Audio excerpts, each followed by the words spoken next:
വടക്കൻ Paravur Don Bosco ദേവാലയത്തിൽ തിരുഹൃദയ തിരുനാളിന് നാളെ കൊടികയറും.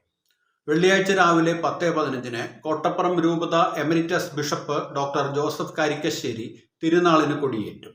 പൊന്തിഫിക്കൽ ദിവ്യബലി, വചനപ്രഘോഷണം, നൊവേന, ആരാധന എന്നിവ ഉണ്ടാകും. ശനിയാഴ്ച ഫാദർ നിഖിൽ മുട്ടിക്കലിന്റെ കാർമ്മികത്വത്തിൽ ദിവ്യബലി, നൊവേന, ആരാധന, ഫാദർ ജോസ് പുതിയടത്തിന്റെ വചനപ്രഘോഷണം എന്നിവയും ഉണ്ടാകും. ഞായറാഴ്ചയാണ് ഊട്ടുതിരുനാൾ. രാവിലെ 6:30 മുതൽ രാത്രി 8 വരെ വിവിധ സമയങ്ങളിൽ ദിവ്യബലി, നൊവേന, ആരാധന. രാവിലെ 10:15 കോട്ടപ്പുറം രൂപത മെത്രാൻ ഡോക്ടർ അംബ്രോസ് പുത്തൻവീട്ടിൽ ഊട്ടുസദ്യ ആശീർവദിക്കും. തുടർന്ന് പൊന്തിഫിക്കൽ ദിവ്യബലി. പത്രസമ്മേളനത്തിൽ വികാരി father Joy Kallarakkal, general convener Charlie Pulikkal, NM Martin, Mary Pappachan എന്നിവർ സംബന്ധിച്ചു. നാനാജാതി മതസ്ഥരായിട്ടുള്ള നിരവധി വിശ്വാസികൾ എത്തിച്ചേരുന്ന പറവൂരിലെ പ്രമുഖ തീർത്ഥാടന കേന്ദ്രമാണ് പറവൂർ ഡോൺ ബോസ്കോ ദേവാലയം. ഈ വർഷം 2024 ഈ ദേവാലയത്തിലെ ഈശോയുടെ തിരുഹൃദയ തിരുനാൾ 7, 8, 9 തീയതികളായിട്ട് നടക്കുകയാണ്. അതിൻ്റെ ആഘോഷങ്ങൾ എല്ലാം നടന്നു കഴിഞ്ഞു, ഒരുക്കങ്ങളെല്ലാം പൂർത്തിയായി കഴിഞ്ഞു. ഈ മഹോത്സവത്തിന് ജനറൽ കൺവീനറായി പ്രവർത്തിക്കുന്നത് ശ്രീമാൻ ചാർലി പുളിക്കൽ ആണ്. ജോയിന്റ് കൺവീനേഴ്സായിട്ട് മേരി പാപ്പച്ചൻ, പിന്നെ ഞങ്ങളുടെ ഒരു 500ഓളം പേര് ഒരു വലിയൊരു കമ്മിറ്റി വിവിധ മേഖലകളിലായി ഇതിനു വേണ്ടിയിട്ട് പ്രവർത്തിച്ചുകൊണ്ടിരിക്കുകയാണ്. അപ്പോൾ ഈ തിരുനാളിൻ്റെ എല്ലാ കാര്യങ്ങളും വിശദീകരിക്കുന്നത് നമ്മുടെ പ്രിയങ്കരനായിട്ടുള്ള ജോയിച്ചനാണ്. ജൂൺ 7, 8, 9 തീയതികളിലായിട്ട് നടക്കുന്ന തിരുഹൃദയ തിരുനാളിലേക്ക് വിശുദ്ധ Don Bosco Paravur Don Bosco ദേവാലയത്തിലേക്ക് നിങ്ങളെല്ലാവരെയും സ്നേഹപൂർവ്വം പ്രാർത്ഥനയോടെ സ്വാഗതം ചെയ്യുകയാണ്.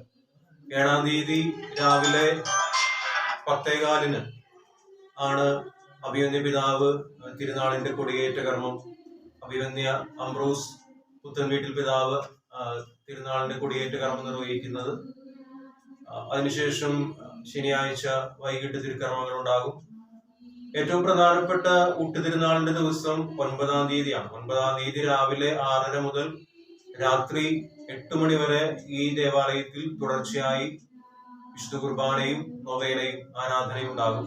അതിലേറ്റവും പ്രധാനപ്പെട്ട തിരുക്കർമ്മം 10:30 മണിക്കുള്ള തിരുക്കർമ്മമാണ്. അത് അഭിവന്യ മുൻ ബിഷപ്പായിട്ടുള്ള അഭിവന്യ ജോസഫ് കാരിക്കശ്ശേരി പിതാവാണ് ഊട്ടുസദ്യ ആശീർവദിക്കുന്നതും അതോടൊപ്പം പ്രധാന ബലി അർപ്പിക്കുന്നതും.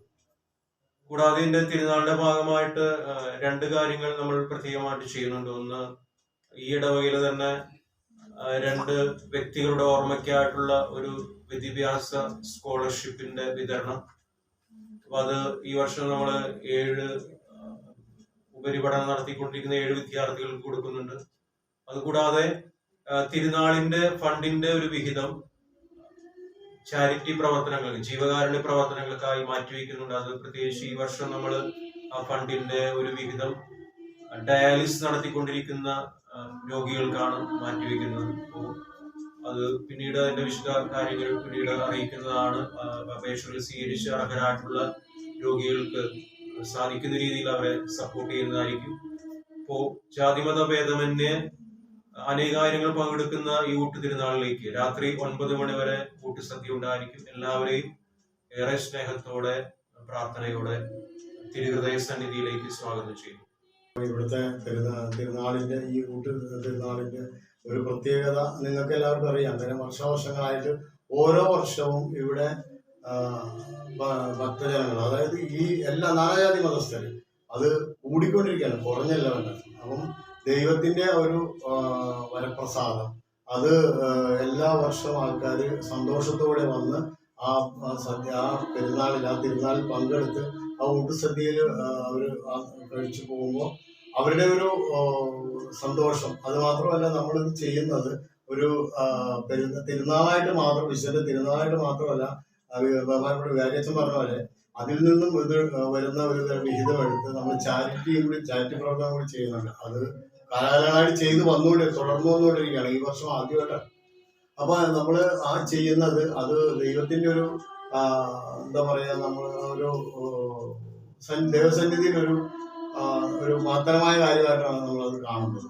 പിന്നെ എല്ലാ വർഷത്തെക്കാളും ഈ വർഷം വളരെ പ്ലാൻഡായിട്ട് ഞങ്ങൾ എല്ലാ കാര്യങ്ങളും ഭംഗിയായിട്ട് അവതരിപ്പിക്കണമെന്നും ചെയ്യണമെന്നുള്ള ആഗ്രഹത്തോട് തന്നെ സർവേശ്വരനോട് പ്രാർത്ഥിച്ചുകൊണ്ട് നിങ്ങളുടെ എല്ലാ സഹകരണങ്ങളും പ്രതീക്ഷിച്ചുകൊണ്ട് നമ്മൾ ഈ തിരുനാള് 7-8-9 തീയതികളിൽ നടത്താൻ കുടിയേറി 8-9 9-ാം തീയതിയാണ് ഞായറാഴ്ചയാണ് നമ്മുടെ മുഖ്യസദ്യ.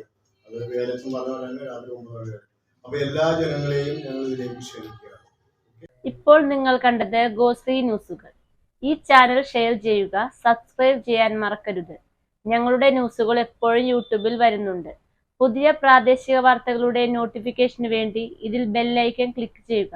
ഞങ്ങളുടെ ചാനൽ പ്രമോട്ട് ചെയ്യുക.